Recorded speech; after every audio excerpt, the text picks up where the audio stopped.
Shalom, salam sejahtera. Renungan Harian Wanita Kristen 2023 disusun oleh Ibu Ria Sinuraya. Kamis 19 Januari dengan judul Untuk Selamanya Kasih Setianya. Firman Tuhan di dalam 1 Tawarik 16 ayat 34, bersyukurlah kepada Tuhan sebab Ia baik, bahwasanya untuk selama-lamanya kasih setianya. Cukup lama saya memiliki pangkat dan golongan yang sama. Sudah banyak teman-teman seangkatan saya memiliki golongan pangkat lebih tinggi daripada saya. Kendala yang saya hadapi waktu itu adalah karena level pendidikan saya yang disesuaikan dengan pangkat 3D. Saya sudah berusaha untuk meningkatkan keterampilan saya demi karir saya.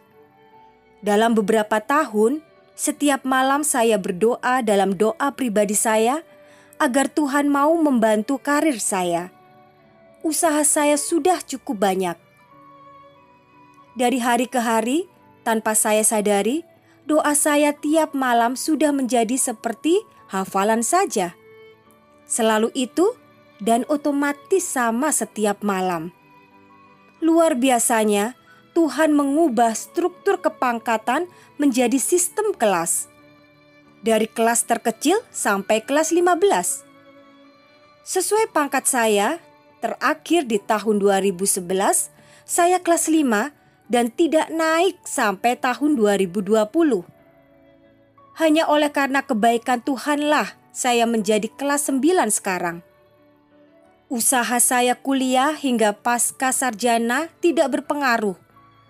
Saya menerima kabar kenaikan jabatan ketika usaha saya sudah lama di titik nol, kecuali usaha doa.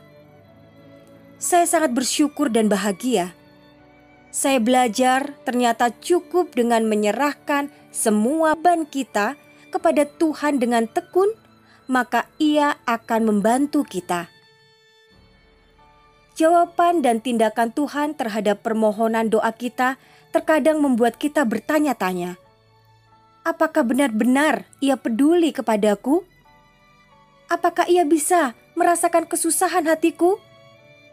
Tahukah Ia apa yang akan aku alami kalau aku tidak mendapatkan apa yang aku butuhkan? Kita menganggap Allah diam saja atau bahkan tidak tahu menahu.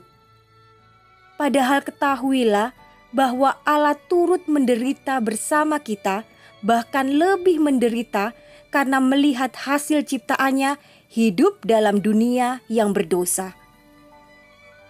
Dunia yang penuh dengan tangis dan air mata.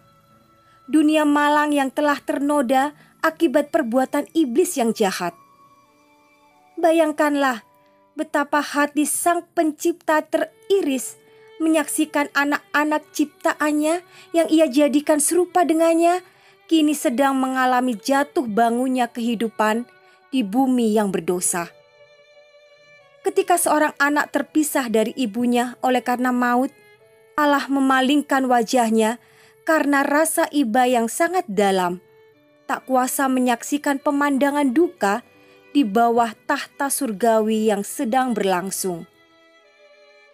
Ketika seorang ayah yang putus asa oleh karena diputus hubungan kerja oleh perusahaan menangis tersedu-sedu. Dan ketika seorang ibu kehilangan anak satu-satunya oleh karena dampak narkoba.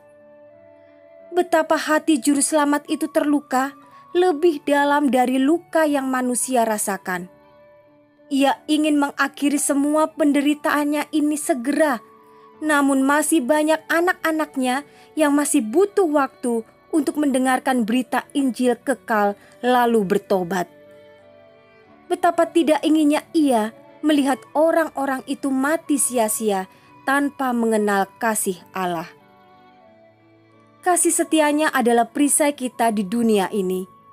Jika kita tidak setia, Dia tetap setia karena Dia tidak dapat menyangkal dirinya. 2 Timotius 2 ayat 13. Ayat ini begitu kuat menggema dan menjadi jaminan. Maukah Anda percaya hari ini bahwa kesetiaan Allah itu adalah jaminan yang teguh di mana kita tidak akan dibiarkannya sendiri menghadapi gelombang dosa dunia ini?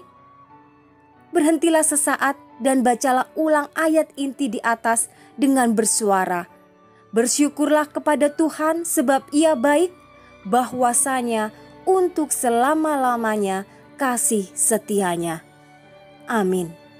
Kiranya Tuhan memberkati kita semua sepanjang hari ini.